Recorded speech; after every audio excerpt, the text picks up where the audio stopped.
sucede con la resurrección de Cristo? Sucede que Cristo hizo ciertos reclamos mesiánicos.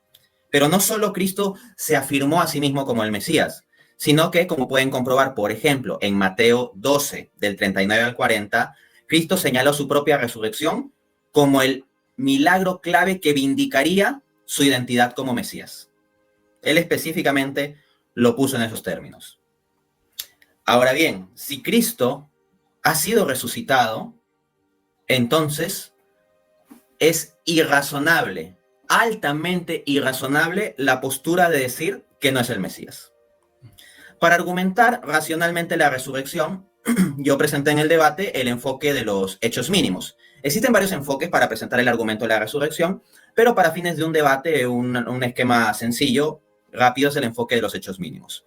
No voy a entrar a todo el detalle, pero simplemente hacer recordar cuáles son los 3 hechos mínimos. El enfoque de los hechos mínimos se basa en que uno no necesita defender cada punto y coma de todos los libros del Nuevo Testamento, sino simplemente establecer claramente un conjunto de hechos como históricos que requieren una explicación. Y la mejor explicación de esos hechos históricos será la resurrección de Cristo. El primer hecho es la tumba vacía. En el debate recordarán que yo cité a académicos judíos que admiten la tumba vacía como un hecho histórico. Citaba a un académico judío, por ejemplo, que decía que no se explica cómo la tumba quedó vacía, pero no negaba el hecho de que quedó vacía. Asimismo, el académico judío Pinchas Lapide señalaba que el hecho de que en el relato de la tumba vacía se ponga que fueron las mujeres las que los testimoniaron, aumenta la credibilidad del relato, de su historicidad, porque si fuese un relato inventado, no se habría apelado a las mujeres en un contexto judío patriarcal donde el testimonio de las mujeres no era muy tenido en cuenta. De hecho, en los propios evangelios se nota esto, porque hasta se dice que los apóstoles pensaban como que las mujeres están fuera de sí o locas, ¿no? Entonces, hasta allí está reflejado. El segundo punto del enfoque de los hechos mínimos para la resurrección es las experiencias de Cristo resucitado. Hay que distinguir aquí, no se está afirmando directamente en el punto 2 que Cristo ha resucitado, tal cual, no se afirma ni se niega. Lo que se afirma en el hecho mínimo número 2 es que hubo personas que tuvieron experiencia de Cristo resucitado. ¿Cómo fue que tuvieron esa experiencia? ¿Qué es lo que explica esa experiencia? Ese será otro asunto. Pero que tuvieron una experiencia es un hecho. Y uno podrá decir, bueno, pero tú lo dices porque tienes tu creencia cristiana, este es un asunto de fe. Pero, por ejemplo, en el debate cité a Paula Fredriksen, historiadora judía, PhD por la Universidad de Princeton, que decía, la convicción de los discípulos de que habían visto a Cristo resucitado forma parte de los hechos históricos conocidos más allá de toda duda. Asimismo, cité al académico judío Mitchell Kogan, PhD por la Syracuse University, que decía, después de la muerte de Jesús, sus seguidores continuaron teniendo experiencia de él en su forma corporal. No tengo motivos para dudar de la autenticidad de esa experiencia. Entonces tenemos la experiencia. ¿Cómo se explica esa experiencia? Será otro asunto. Pero que hay la experiencia como hecho, está. En último lugar, tenemos la creencia temprana en la resurrección. Normalmente se suele apelar a 1 Corintios 15, que académicos escépticos y hasta el propio Jacob aceptaba que podía ser datado en torno al año 50 o 55. Pero Pablo ahí detalla un credo que el académico judío Pinchas Lapide ha analizado y encuentra como 7 razones que llevan a pensar que ese credo debe ser anterior a Pablo. ¿Qué tan anterior? De acuerdo al académico judío John Levenson, cito, PhD por la Universidad de Harvard y su coautor Kevin Madigan, con toda probabilidad este anuncio fue ya proclamado durante la década en que murió Jesús, alrededor de 20 años antes de que Pablo enviase su carta a los Corintios. ¿Cuánto de 20 años antes? En torno al año 30. Entonces ya el testimonio de la resurrección es muy temprano. Tenemos esos 3 hechos. ¿Cuál es la mejor explicación? Se intentan explicaciones como que Jesús se desmayó y después en la cruz y después se reanimó en la tumba, que los discípulos robaron el cuerpo, que fueron simplemente alucinaciones. Como nuestro objeto es interactuar con el judaísmo y con las objeciones judías, no me voy a desgastar en descartar cada una de esas 2 opciones, y Santi tiene varios videos analizando a fondo el tema. Simplemente les referiré que el académico judío Gesa Vermes reconoce que ese tipo de opciones son implausibles.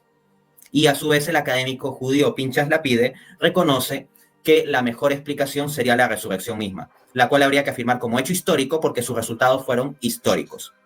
Esto lo encuentran en el libro de Pinchas Lapide titulado The Resurrection of Jesus, A Jewish Perspective, Augsburg Publishing House, Minneapolis, 1983.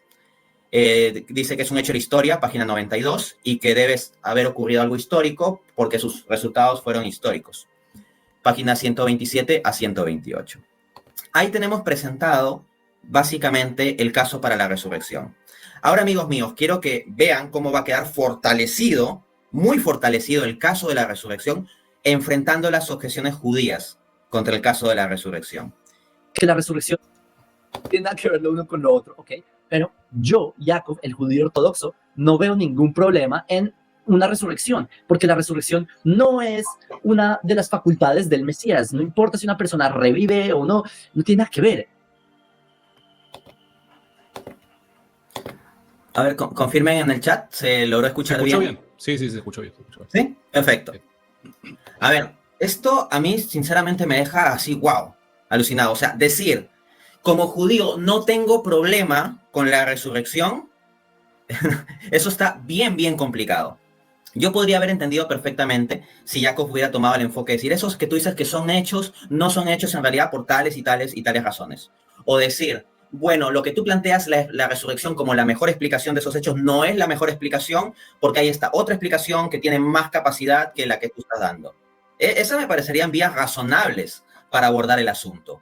Pero decir, la resurrección de Cristo o de Jesús, ¿no? De Jesús puede haber ocurrido y eso es irrelevante para mí como judío, o sea, me parece un extremo irrazonable. Si Jacob dice, yo no veo ningún problema en que haya la resurrección, pues yo diría que está ciego. Porque aquí no se trata de si una persona revive o no, como hace referencia Jacob, una persona. No, sino la cuestión es si ha revivido una persona que, 1, se ha proclamado a sí mismo el Mesías. 2, ha planteado su propia resurrección como vindicación de su identidad mesiánica. Véase Mateo 12, del 39 al 40. 3, se trata del judío más influyente de la historia y el mayor candidato a ser el Mesías.